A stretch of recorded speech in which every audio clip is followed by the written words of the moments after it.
Well, good morning, everyone. Thank goodness it's warming up. As I sit here, the air is swirling with pollen, raining down in invisible waves. And so I'd like to apologize in advance in case I have to sneeze. Spring has sprung and the lockdown drags on. May we all find a little more strength to persevere. Well, I'm thinking about perception and images this morning. How we see is what we see. How we picture something affects how we experience it.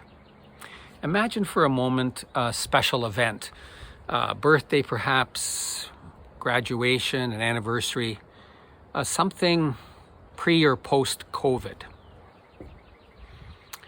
I actually had a birthday this past week, May 10th, the same day as Lewis's. Lewis, did Lois surprise you with anything? Well, imagining an event pre or post-COVID. So you have a picture of it in your mind. You can imagine the people who will come. You can imagine the setting. It's going to be outside on a warm, late June evening, a nice warm evening. You can think about who's going to come, what the food will be like. And you can imagine, wow, people made some very nice comments and they even had a gift. Wow. It was so good to be together. Everything was just right. You know, you've got this picture in it and you're secretly waiting for it to arrive. And then the day comes. And what happens if it rains? Or if so-and-so doesn't show up? Or if someone else does show up? And if they,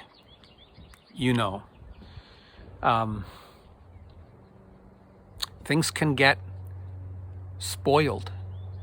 You know, the picture you have in your mind affects how you experience the event. So today I'm thinking about the images we have of things. Images of events, images of God, images of ourselves, images of church, images of reality. Images are how we function as human beings. Our crowning feature as Homo sapiens is consciousness and perception. We can create with our minds. We can imagine and plan. We can choose how we see something. And this isn't just about an event in the future. It's about how we see anything and everything. It's how we experience the everyday so-called objective world, which in reality, for human beings, is not very objective at all. Take something like this, for example. What is your experience of gazing at this plant? Appreciation of beauty? Of spring? Or slight dis-ease? Depends on your image. Did you know that this is a non-native invasive species? It's actually native to the Mediterranean basin and was brought to North America in the 18th century as an ornamental plant, and it's spread out wildly from there. It's everywhere now, crowding out native plant species in southern Ontario and altering forest ecosystems. The point I'm trying to make is that your mental image and understanding affects how you experience what you see. It's the same with God. Who or what is God? What image do you have of God? What's your mental picture and understanding? Well, the Exodus text this morning comes from the Ten Commandments, and it's well known. And I've chosen to have it read in the King James Version. Thou shalt not make unto thee any graven image, or any likeness of anything that is in heaven above, or on the earth beneath, or that is in the water under the earth. Thou shalt not bow down thyself to them, nor serve them. For I, the Lord thy God, am a jealous God. Well, the message that I'm taking from this text is that God is actually beyond image. I would say even the image of jealousy, which is interestingly offered here. God cannot be defined to any one image. So don't fix any one in your mind, and certainly don't take an image and reify it into a physical object to worship it. But we know as human beings, we have to perceive in images. It's our modus operandi. It's just how we are. So the message can't be, don't have images of God, for that's not possible. The message is that the images need to be flexible. Hold them lightly and loosely.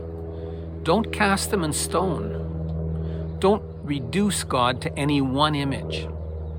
For God can never be totally contained or pinned down. This is old wisdom, nevertheless important for us to remember even in our enlightened times of today. I think that what often happens for religious and non-religious people is that we get stuck associating God with a certain group of images. Images from our childhood, perhaps. Images from the Bible that we've been taught to consider authoritative because they are in the Bible. But even images in the Bible are not forever authoritative because God is beyond all image, even biblical images. And sometimes it can be that we have a theoretical image, something we consider to be intellectually correct, like God is love or God is non-gendered. But then we might also have somewhere within us a functional image, subconscious perhaps, still engraved somewhere in our psyche, that we feel and respond to on an emotional level. Maybe like God is male, God keeps score, God is up there somewhere, looking down.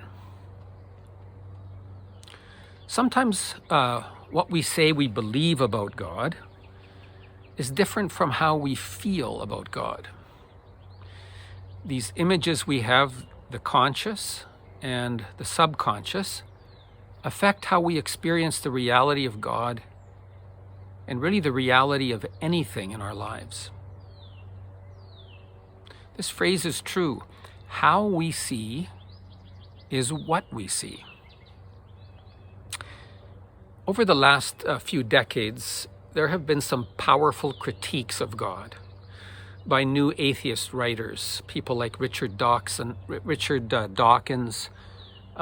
Sam Harris, Daniel Dennett. An interesting question for these folks would be, what is their image of God? What is the image of God that they're setting out to disprove? Maybe it's not the only image of God. Maybe we don't believe in that God either. The Gospel of John paints an image of God as the vine grower and Jesus as the vine. And if we see through a Trinitarian lens, which is another image for God, then God is both the grower of the vine and the vine itself. For God is a communion of persons, of realities. And we see from the image in John that we are also part of it, part of the vine, part of God even, as branches. So this image leads us in some very different directions about the nature of God the nature of us. It's an organic image. It's close to the earth. It's not up there somewhere.